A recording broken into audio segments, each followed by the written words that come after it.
let's get this shit over with. Let's go ahead on and fucking do it. What we talking about today? Michael Jackson. Michael Jackson, man. They done come out fucking 10 years later after the man's death and created a smear piece upon that man's name. Shit, bro, I'm not even about to front like I'm the biggest Michael Jackson fan in the world, bro. Mm-hmm. I'm not even really a Michael Jackson fan, if you want to tell the truth. Mm-hmm. I'm like some nigga who was like a casual Michael Jackson listener, bro. I know his big 3 albums. I heard Off the Wall, Thriller, and the other one, Bad. Mm-hmm. I haven't heard none of them other shits.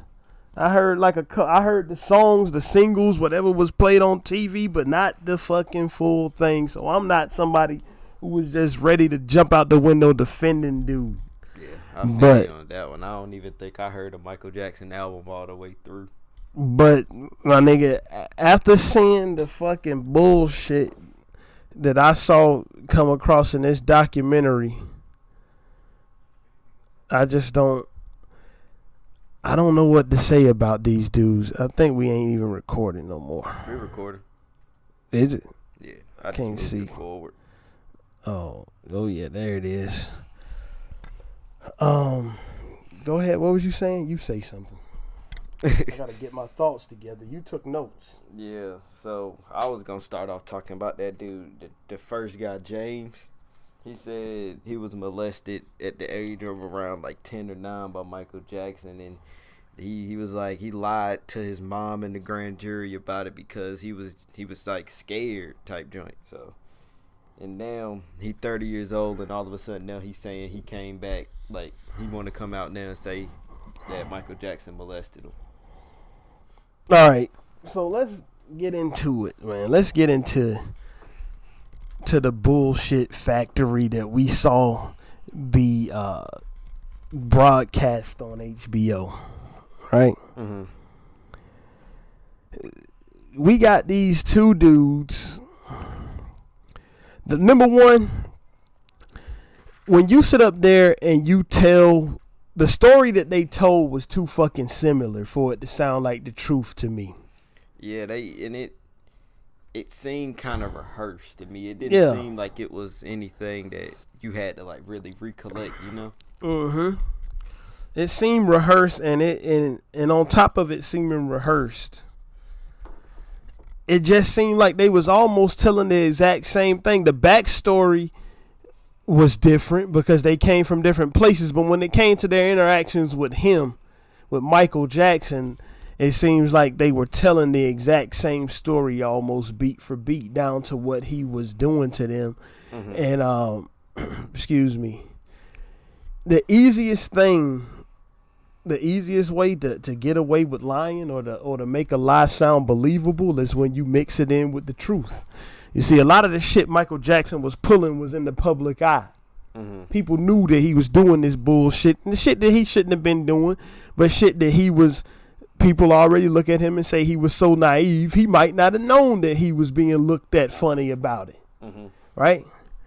And when you have all of that the public already know about him, it's easy to weave bullshit in and out of it. You know what I mean? Mm-hmm.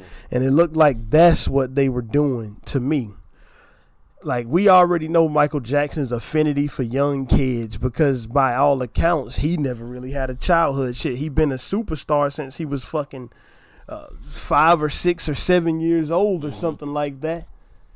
He was in the public eye, and he was being raised and drilled to become what he became as he grew up, right? By his father. Like, he wasn't going to school and shit and interacting with regular kids and doing regular kid shit. He was doing TV shows and doing world tours and shit when he was barely out of diapers. That's what I'm saying. Like performing and everything. Yeah. So it's not, when it come down to certain things, he was probably still 9 or 10 years old at heart. Yeah. Right? And even in the documentary, you had them saying that the mother of the James guy was saying like that she adopted him as like another one of his kids, like she would do his laundry and all type of stuff like that. So I'm wondering if you can have all of these good memories, because the whole first part was basically them recollecting, reminiscing and shit. Yeah, like about the good things. So I'm wondering, how can you just straight up try to dog them afterwards? I think no. How can you even, if all this shit was true? This is my first fucking gripe I had with these people's story. Mm-hmm. If all this shit was true and it was my fucking child, all the good memories is gone. Yeah. How in the fuck do the good memories still exist? Mm-hmm. Like, how is you still sitting around with a big ass grin on your face talking about the first time you went to Neverland? We're talking about the first time you saw that he had a theme park in the yard. Mm-hmm. Talking about the time he used to come in your fucking house and he used to act like it was home and he used to act like he was part of the family. How is you still smiling and grinning through that if you knew what you knew now and it was the truth? Yeah. And, bro, the documentary was just crazy. Like, you had them saying Michael taught them how to French kiss and masturbate and stuff like that. Like, let's get to that later, though. Let's get to that as we go. Like, 'cause let's talk about the credibility of these fucking dudes and their families first. Mm-hmm. Number one, it's a lawsuit out there that they suing Michael Jackson's estate already, right? Mm-hmm. For God knows how much. I done heard that it could have been for as much as $1.5 billion between the two of them. Mm-hmm. I don't know the exact figure, right? But it's a lot. It's a lot, of course. If it's a lot. Let alone, let's go the fact that these two dudes in the past came out and testified on Michael Jackson's behalf, mm-hmm. up to Wade Robinson, all the way up into 2011 was defending Michael Jackson, saying that Michael Jackson never touched anybody. Mm-hmm. And then he came out in like 2012 or 13 and reversed course. All right, they filed. These two dudes have both had lawsuits against Michael Jackson thrown out. Right? Yeah. Both of them in the past. And now, instead of trying this shit in the court, they trying it in the media and in the court of public opinion with this fucking documentary. That's what it looks like to me. And excuse me, trying to like kick up enough dust to get some steam behind the current lawsuit that they have, mm-hmm. from what I can tell. What you think about that? I mean, you want like my honest opinion about it, or you want me to? Because I honestly think everything that they saying about Michael is bullshit. I mean, I don't think everything they saying about it is bullshit. I think all of the abuse parts are bullshit, though. Yeah, I think they really just juicing it to get some money. Of course they are, man. Like, all the way back from the first accuser back in 93, that Jordy dude. I can't remember his last name. Jordan, whatever. They got the fucking recording of his father putting the plan out there that they were trying to put into motion to get Michael Jackson's money.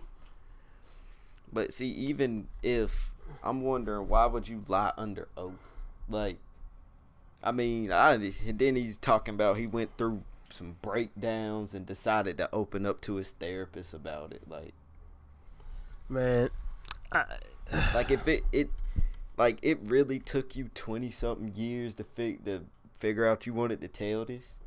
I mean, sometimes it do for people. Sometimes people who get abused, they wait a long time before they tell it. Mm-hmm. But this is the thing, man. It's none of this shit, none of these things against Michael Jackson. The people was just trying to do civil cases, bruh. They wasn't especially back in the day, they wasn't prosecuting criminally. Mm-hmm. Right? They didn't prosecute that first accuser back then.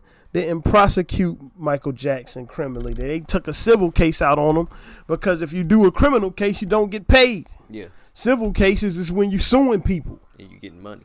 Yeah. So all of this, none of this shit was brought up to get Michael Jackson locked up. all of this, like, when you look at the Jerry Sandusky shit from Penn State, by the time all of it came out, these people were all grown too. Yeah. But they wasn't suing Jerry Sandusky. They was getting him locked the fuck up in jail. Right? They was getting him locked up in jail. Most of all the people that have accused Michael Jackson was either suing him or suing his estate. The estate, yeah. Yeah. So, to me, when you coming from that angle where you ain't even trying to prosecute the man who supposedly did criminal acts against you criminally, right? Yeah. You just trying to get paid for it. It just like, sounds like how they much want money. How much fucking money is your sanity worth? Because this type of thing can drive somebody fucking crazy, let alone as being Michael Jackson doing it, right? And another thing is how they portrayed Michael Jackson. In one sense, they portrayed him. The people talked about him like he was the innocent, naive person who didn't know much about what's going on outside of his fucking bubble that the public saw him as.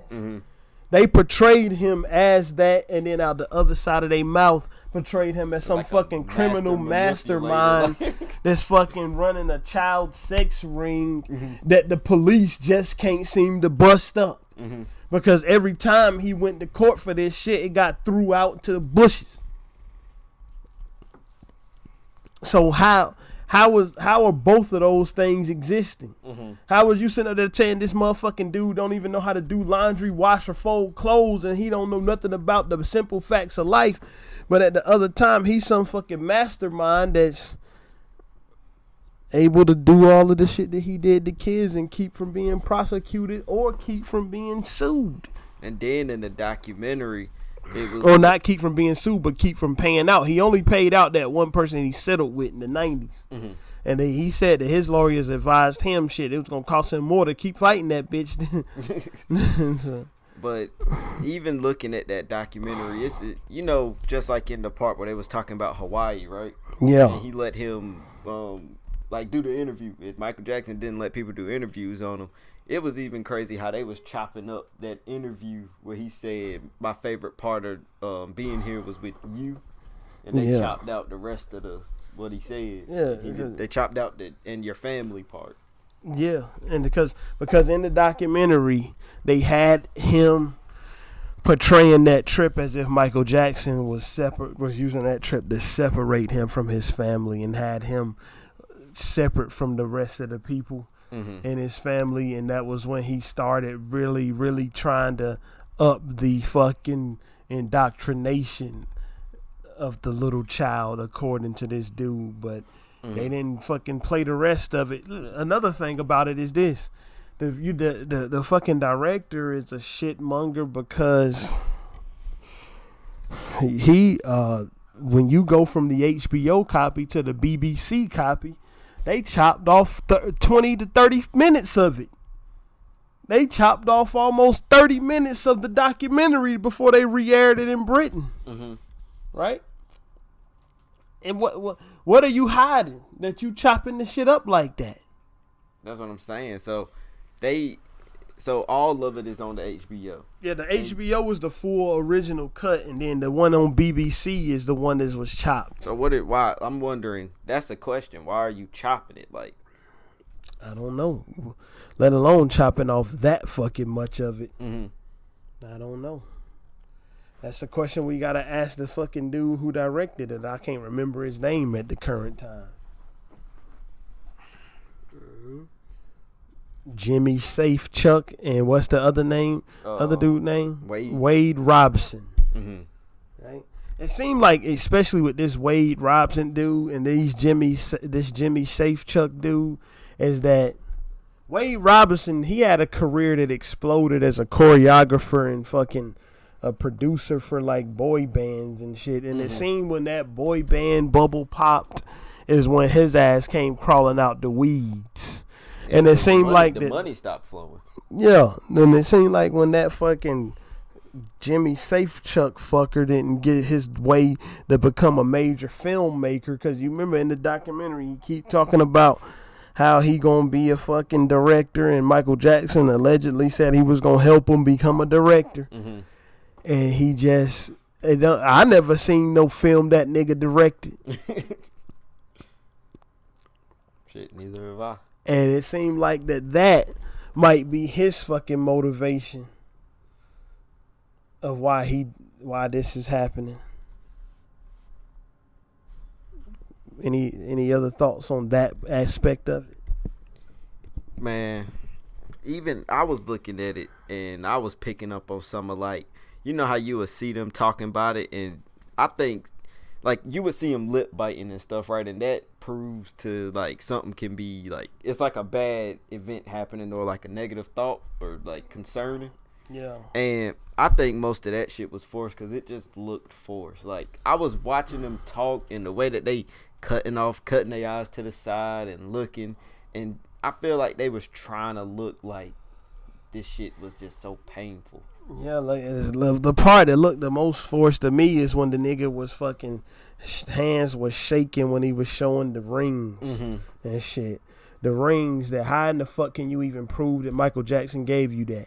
You Number got some two, receipts. if it was so painful, why you still got it? That's what I'm saying. Number three, that fucking whole allegation was copied from a fucking book that Michael Jackson sued and won for defamation. That allegation about the rings and jewelry being given to the kids, that the book about that Jordy dude that sued Michael Jackson. Family sued Michael Jackson back in the 90s. That's something that he said Michael Jackson did, and this fucking dude just copied it. He even said they got married in like some secret ceremony or something. Yeah, like that. That's like, some fucking bullshit. It sounds like they copied that off of the Surviving R. Kelly documentary. For real. From the Aaliyah shit. Right. I mean, this shit. These fucking stories that they told is almost identical to the story that Michael Jackson sued the book and won over. All the way down to the fucking shit, the way that they was the whole scenes that they was describing to get down on all fours and all of that bullshit. I just don't see it being truthful because I just don't. It ain't that Michael Jackson was doing dumb shit, right? Yeah. Like these fucking kids and stuff that he had sleeping up in his room and shit that he obviously, apparently, and most definitely shouldn't have been fucking doing. Yeah. Okay. It's just that, my nigga, that don't mean that you was fucking them. Yeah, and even when like I hear some of these things about what Michael Jackson was doing, I always fall back on like, he never really had a childhood, though. That don't make it right, but he didn't have a childhood. I think he's seen younger kids as someone he was more close to because he wasn't around. And on top of that, like, these fucking parents in the documentary in particular, because I don't know too much about the other parents of other people Michael Jackson was involved with. These fucking parents, bruh. How are you not seeing red flags? I mean, like not to say in any way that Michael Jackson did something, because I don't think he did nothing. But like, how are you not? What the fuck are you doing? That you gonna let your 10-year-old kid go sleep with a 35-year-old man? Exactly. Like, what the fuck are you even doing? Like, what the fuck are you even talking about? And even if because the lady, one of the mothers in there was claiming that she kept moving them farther and farther away from Michael's room and claiming that they couldn't get a room close, right? They couldn't get a the suite safe close. chuck lady. They couldn't get a suite this close. They couldn't get a suite this close. Why ain't you see a red flag and go and get your son and leave? If that shit even really happened, bro. That's what I'm saying. I don't even think that happened, bro. Why didn't you just leave? I don't think that happened. I think a bunch of this shit is sensationalized to make it.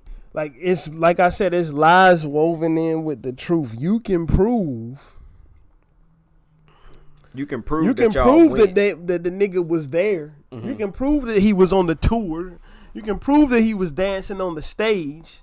But like, why? But the fucking dude was getting rooms and had y'all niggas in a whole nother wing of the hotel from y'all child. Because if they didn't say that part, they would be like, well, you motherfuckers was there. Y'all was there. How did this shit go on under y'all nose? Or it went on under our nose because we was fucking a mile away in this big ass hotel on the other whole side. That's how. That's what they would. It's just sensationalized to make the story that they telling sound more believable, to make the motherfucking lawsuit pay out the money. Because the nigga ain't here to defend himself now. Yeah, it's up to fucking lawyers. It's up to lawyers and shit to defend his estate. His face ain't to it no more. He in the fucking ground somewhere. And then they was also talking about the not metal detectors, but the motion detectors outside of his room. Right. They said he was like paranoid because of how big of a star he was. So the motion detectors was there to disprove one of them niggas because he said that the motion detector didn't detect nobody going into that fucking room. That's what I'm saying. That day, it's just. It just sounds like they lying so much that they just trying to get anything. Michael Jackson can't get up there, bro. Like, this is what it is. When somebody is fucking dead, he cannot stand in front of one of those fucking podiums and put a human element to his side of the story. His side of the story is now only being handled by lawyers, which is people that people don't trust, and a fucking sum of money. That's all that his estate and his lawyers is all he got left. He don't have his human element to put towards it. But then you even got celebrities you got Drake who took off the song that he got with Michael. Because these days with the social media shit, bro, anytime even a rumor can get motherfuckers running for the hills from you. Right? Like niggas will run from the hills from you if they think it's gonna fuck up their bottom line. And then you got people up there supporting these two guys. Of course you do. Saying keep fighting, the truth will come out. Like, if you really sitting here believing these two niggas, I don't even know what to tell you. And then, I was watching this person on YouTube talk about it, and they was like, maybe they became like fathers and looked at their kids and they wanted to come out and talk about it. And I just thought that was bullshit, because if you were so hurt about it, I think they should have came out and said this, because it don't take 20 years for you to want to come out and talk about this. And the documentary gets very in detail and very what's the word I'm looking for? It gets crazy about what they was just saying that Michael Jackson did to them, as far as the sexual abuse way. They was saying he was anally raping them boys, and they had to go get the dude new drawers and stuff. It was just crazy what they was saying. Yeah, bro, this nigga, that's another one of those fucking things that I was talking about. Is Michael Jackson was some secret criminal mastermind that he contacted the boy, talking about, you make sure those underwear that you had on last night, we gotta dispose of them. He was up there disposing of evidence and shit. Michael Jackson, a nigga who barely knew his left from right. He just knew how to make fucking music and dance. And he knew how to fucking overturn these damn record companies and take them for everything they had. That's what the fuck he knew. And ever since he died, it's been a smear campaign about him, because he was taking they shit. Nigga, he was taking all they shit. Yeah, the Beatles. He's got the rights of the Beatles and all that. And that was the Ray Robertson dude who was saying around 14, Michael anally penetrated. Bro, it was both of them niggas. Both. James Safechuck said Michael anally penetrated him with fingers. I just think that's bullshit. And they tried to make it seem like they was so hurt to talk about it, and I think that's just to try to persuade other people to believe them. Right. Money will make people do all type and any type of bullshit. All types. And this is just another example of that to me. Right? This is just another example of it to me. Just going for the fucking cash and just sensationalizing all type of crazy events. Because if the media get a big enough ball rolling behind these niggas, a big enough snowball rolling downhill, they'll have their way. Like, they'll have their way if the media, look, the media got R. Kelly put the fuck down, bro. Like, Yeah. that nigga, after all the shit that we saw happening, bro, all the shit that we saw happen with him and with our own eyes in the 90s and the early 2000s, it took a damn documentary for the police to go do something about it. All right. I'm just, how is Michael Jackson, the fucking naive 9-year-old at heart pop singer, also a criminal mastermind? Right? Get all of that. How? How is it? Because he's not. I don't think he is. He wasn't, bro. He was naive and he was doing stupid shit. Like, it ain't no way that you could do this kind of shit and not have somebody look at you funny. But the thing about it is, the damnedest thing is that motherfuckers, let's look at a pattern, right? Macaulay Culkin, who Michael Jackson had up in the house, said Michael Jackson never touched him. Wade Robinson, when he was popping and rich and the most in-demand choreographer, said that Michael Jackson never touched him. Motherfuckers who didn't, Macaulay Culkin don't have nothing to gain. He got his own money. Yeah. Wade Robinson, at the time that he was saying Michael Jackson never touched him, had his own money. People who don't have shit to gain don't come out and say this bullshit about Mike. Right? And fucking Macaulay Culkin shit. Macaulay Culkin career went ice fucking cold, and he was looking like he was on heroin or something for a long fucking time. And he still steadfast denied that shit.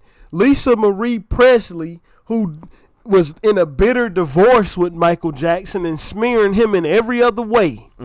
Smeared him in every other fucking way. But the one thing she said is Michael Jackson was not fucking around with kids. Because his ass would have been hanging from a tree if he was. That was a direct quote from her. She said that not only was they married for 2 years, they kept fucking for 5 years after they divorced. She said Michael Jackson was a man who liked women when it came down to sexual. And shit, they had a normal sexual relationship. And she ain't never seen nothing about no fucking children happening with him. The weird shit, yeah, about him having them. But like Macaulay Culkin said in the fucking clip I saw, yeah, he slept in Michael Jackson's bedroom. The bedroom had 2 fucking floors to it. Yeah, that's another thing. Nigga, the bedroom was 2 stories tall. So, like, that can even be sensationalized. Yeah, I slept in the bedroom with Michael in Neverland. Yeah, you slept in the bedroom. What part of it, nigga? Yeah. I think they not even really telling everything. Of course not. When you fucking you saw that shit, every piece of evidence that could be something that's refutable is not in this documentary. Only things that's gonna make these accusers look good, bruh, is in the documentary. And only thing that's gonna make the film draw some views is in the documentary. It's drawing fucking views. It didn't draw hardly none on HBO. Really? I think it drew a bunch in Europe, but not over here. Yeah, it didn't really do much on HBO. So this is a question I ask you. What do you think is gonna be the outcome of this? Do you think they gonna get as much money as they looking to get? I think they gonna lose again, bro. Like, this ain't the first. This will be like this is not the first time either one of these people have sued Michael Jackson. I think they gonna lose the fucking lawsuit again, dog. Period. That's what I think. Because I overall think Michael Jackson was honestly just trying to make children happy. I think that he was doing that, but he was doing it in a way in which he just had to understand the public was not going to understand, bro. Mm-hmm. The public is not full of fucking Michael Jacksons. Mm-hmm. It's full of regular people who don't do shit like this. There's a majority regular people who had fucking normal lives. Uh-huh. And didn't have to be doing shows and shit all at the age of fucking like 5 or 6. Yeah, so Michael Jackson, he just didn't realize that, and that was part of his downfall when it came to these fucking people. Mm-hmm. Right? That's what it was. But he still ended up beating them all. He did beat them all. Yeah, he settled with one of them, and he beat the rest of them. Because they said it was going to cost too much to keep fighting that. Yeah. He settled with one of them, and that's what it is. He beat the rest of them. The fucking lawsuits got thrown out of court. And I think it was a real sorry ass move to try to go against Mike when he's not here to talk. That's a fucking genius move on their behalf, because like I said, they got their voices against no voice, against lawyers. Mm-hmm.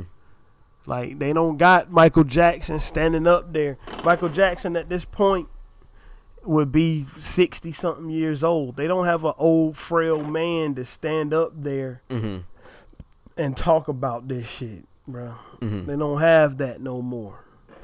They just got fucking a faceless entity. I think if Michael was here, this wouldn't even be a thing. Of course it wouldn't. If Michael was here, he'd own Sony Records, bro. That's what he would, and then they'll still be trying to figure out ways to kill him. That's what would happen if Michael was here. Truth be told, I don't find either one of these two fucking people credible. I don't either. Like all of that shit, the rubbing of the hands and shit. It seemed like this is something that somebody told them. If you want to look like you telling the truth, do it this way. And even going as far as to saying they had to do the drills where, like, if they were to be interrupted, they had to get their clothes back on fast and silently. The fuck out of here. That's some bullshit, bro. Like, that is some bullshit. Unless they was in a hotel room that was a fucking fortress. Nigga, the hotel, there ain't no hotel I ever been in, and I've been in some expensive ones. I ain't been in no Michael Jackson style one. But then you can hear everything that's happening inside a hotel room. Mm-hmm. How a motherfucker gonna go from naked to dressed without nobody knowing? That's what I'm saying. And think about it. And the moms, if Michael Jackson, if y'all really saying Michael was doing what he was doing, who is gonna interrupt Michael? Look, I don't think these people check their fucking stories to make sure they matched. I don't think. Because the moms didn't even fucking... The moms said that Michael Jackson, that she used to, I think it was Safe Chuck.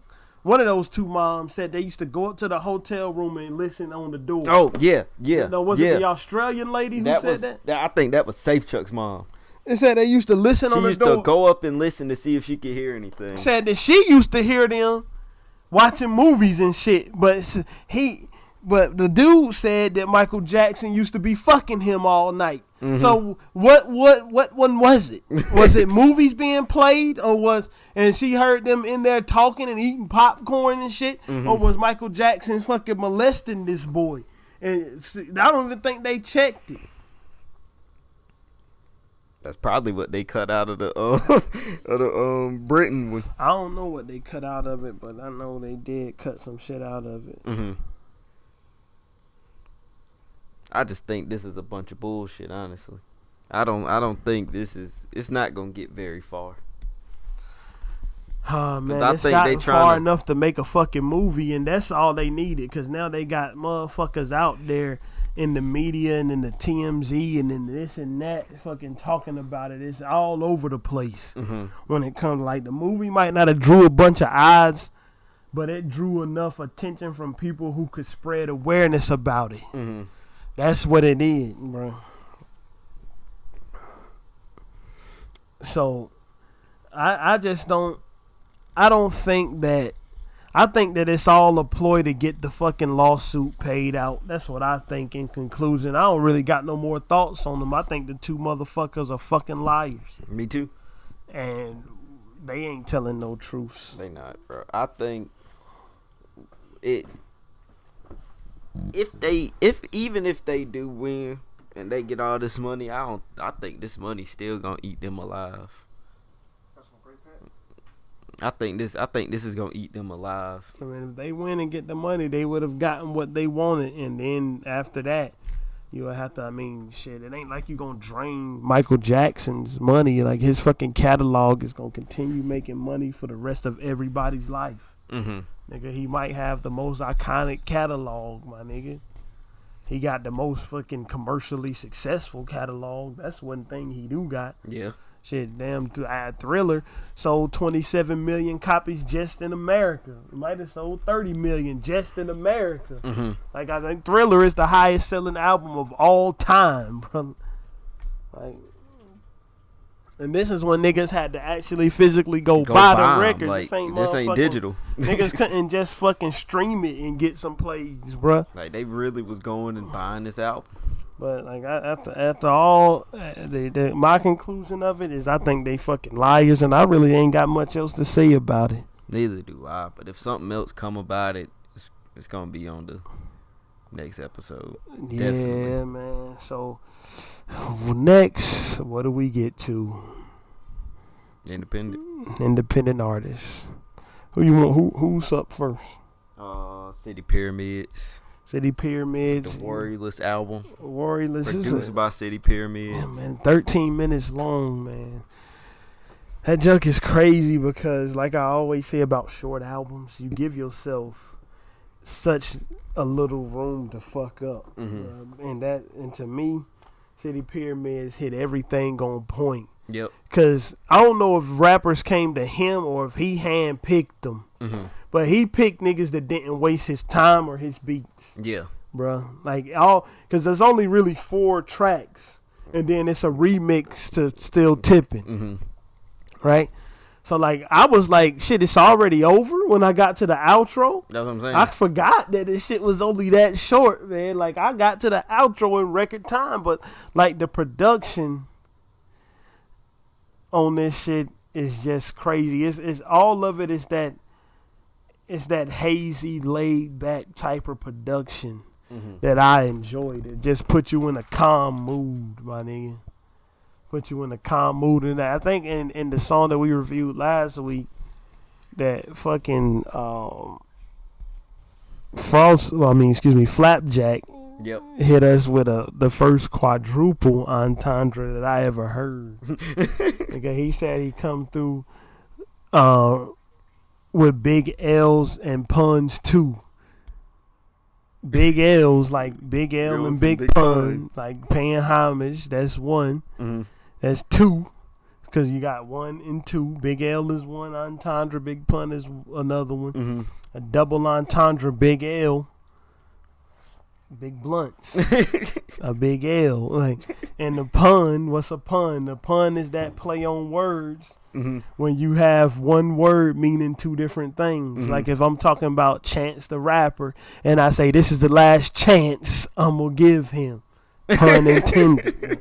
Fucking Chance the Rapper is garbage. I give him no more chances. But anyway, back to what I'm talking about. I think I said I give him no more chances. Back to what I'm talking about. So you got a favorite track? I mean, I think that it all just flowed together so well. I like all the tracks equally, to tell you the truth. Because, I mean, I like them all, but the one that stuck out to me the most and the one that I have to go back and listen to all the time is the Progress Report with William Price rapping over it. I just felt that shit was so good, bro. I felt that shit is good. And he said DeVille, is he from Fayetteville? Maybe he from a different ville in a different state. Yeah, maybe. Maybe, but shit, man, But maybe. if he from Fayetteville, respect. I liked it all fucking equally, bro. It was and like that Still Tipping remix was yeah, crazy. I like that. I mean, that was already a good song, and like that's a risk when you take a song that's iconic like Still Tipping, and you go fucking around with the beat, because Still Tipping is only known for the beat, and then the refrain. Back then they didn't want me. Now I'm hot. They all on me. That's what that song is most known for. And when you go and you touch that beat, you gotta know that you gonna fucking do it justice when you reproduce it and remix it to a different beat. And he did. He did it plenty of justice. I fucks with it. This is something. Now that I listen to this, I'm waiting for something else. Shit, yeah, of course. I'm waiting for something else, and I'll go through his SoundCloud and listen to other albums that he got in there already. But I want to hear something new. Yeah, I'll definitely fucks with the City Pyramids. Maybe next time a full length, maybe 10, 12 track album. I definitely review that. Most definitely. And then we got Chronicles. Bruh. Nigga, tell me this song don't sound like it could have been off of the soundtrack to any movie when niggas is about to smoke some weed, bruh. I swear. That shit was good. It's smoking purple. That's my shit right there, man.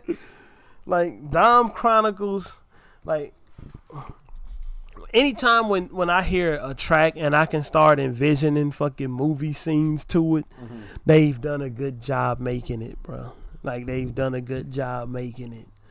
Like in this shit, I could just see this shit being on the fucking soundtrack of like Friday or How High. New How High movie. Yeah, or any of that shit. Like it's a very like chill vibe song where you just kick back. Light a L if that's what you do. If that's what you do. Kick back, light a L, and chill. The bars is good. The beat's good. Yeah, man. This is one of those songs that I have to listen to at a high volume. I can't listen to this song low because it don't do it justice. Yeah, I was listening to it on the way over here in the car. I repeated that shit like 7 times. I ain't even gonna fucking front. I repeated that shit like 7 times, whatever. Like, I just fucked with it. One of my favorite parts, like, bitches asking, "Can you spend the night?" But he said, "No, bitches, I ain't. It's not that you not my type. I really just ain't got the time." You fucking right, man. Get the fuck up out my face. I'm trying to make some money. I ain't trying to be bothered with your bitch ass. Bye. I feel Chronicles on that one, man. Yeah, that is a good ass song. Yeah, and if I see an album by him, that it can get a review. And then to me, it say that's the demo version. To me, the way the format is these days with rappers just making a hook, one verse, and then a hook again, I don't think he need to change it. No, he can leave that. But if he want to make it even better, if he think he can, I'm all down for that. Shit, just shoot that link when you done. And then we got, I want to say, KIAH. Or either Kia. Electro pop singer. All right, but that's her Twitter handle, but her artist name is just KIAH. And this is a different route for us, bro, because we don't really go into these. But when I hear it, like, and it sound good enough for it to catch my attention, for me to want to hear it all, that's when I gotta talk about it, because to me, it sounds like something that Drake. I could hear Drake on the remix to it. Like, yeah. I could like just hear one of them, like the One Dance joint. Yeah, like except for Drake, don't come and fucking steal it like you did One Dance, because anybody don't know Drake. That One Dance shit was a whole song, and Drake just came in and cribbed that shit, and took it for him fucking made self. Some money off of it. Yeah, but like I could just hear like a Drake on the remix to it. It just give you that type of good feeling vibe, my nigga. The shit is upbeat. It's like a summer song. Yeah, like it make the cold weather out here feel warm outside when I was listening to it in the car, man. Like It was just so, it was upbeat, and it's the kind of thing that, of course, you could dance to, but of course, if you just feeling fucked up that day, just pop it on, and maybe she might cheer you up. For real. And shit, I feel bro. like this is one of them songs, you know how like in the beginning of like a Fast and Furious movie or like a car movie, they got the car show going on in the sun, and everybody out there dancing. And it's like playing in the fucking, you can hear it out the speakers and that's shit. what I'm saying. Like when people make the songs that you can instantly think of something to go with it, I believe that's the key to making a pretty good song. So I like it. I give some more of it a listen. Yeah, bro. She got another song called A Favorite Song that I listen to. That's, to me, I like it even better than the Pretty Player one, bro. Like, that shit is great. Because this is, I mean, you know, I like rap, you know? Right. But this is something I wouldn't mind listening to. I didn't mind listening to it either. I'll pop on some of this and play it. I mean, it's always good. It's never bad to change what you listen to. You should always have a different genres you listen to. Because if you only listen to rap, what is you doing? Expand your horizons, man. For real. Plus, your fucking girlfriend don't want to sit around listening to fucking niggas rap about popping mollies and sipping Celine all day, niggas. We can put on something that your lady might like. Stop being such a fucking dickhead, man. Go out here and get the KIAH Pretty Player plus the other song, A Favorite Song. Listen to both of them. Like, we'll have the description, the link to every artist in the description. And to me, it's a short episode today, but as far as I'm concerned, I ain't got nothing else to say. Yeah, I'm done. Soulja Boy, quit being an idiot. Well, whatever. Peace. Out.